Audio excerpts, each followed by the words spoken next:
এই যে আলহামদুলিল্লাহ লাইট বন্ধ আছে কেন, যে শরবতটা তৈরি করছিলাম আমরা সেই শরবতটা খাইতেছি কেন। আসলে গরমের দিন আপনাদের কাছে যে শরবতই হোক না কেন আসলে অবশ্যই মজা লাগবে। আপনারা বাসায় ট্রাই করে খাইতে পারেন। এটার ভিতরে পুদিনা পাতা আছে আর স্প্রাইট আছে আর লেবুর রস দেওয়া হয়েছে কেন। তো আপনারা চাইলে এটা একবার বাসায় ট্রাই করে খাইতে পারেন, অবশ্যই মজা আছে কেন। আপনারা বাসায় সবাই ফ্যামিলি নিয়ে সবাই ট্রাই করে একবার দেখেন।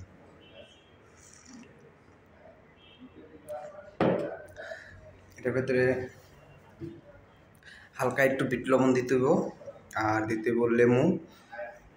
লেবুটা বেশিও দেওয়া যাবে না, কমও দেওয়া যাবে না, আর কি মিডিয়াম, যে দেখা যাচ্ছে বেশি টকও যে না হয় এইভাবে দিতে হইব। যে আবার বেশি টক দিলে মনে করেন আমার চিনি লাগবে, ঠিক আছে। এমনিতে স্প্রাইট তো মিষ্টি আছে, তো সেই ক্ষেত্রে আমাদের চিনিটা বেশি একটা দেওয়া লাগে না। আপনারা বাসায় সবাই একবার ট্রাই করে খাইয়া বানায় দেখতে পারেন।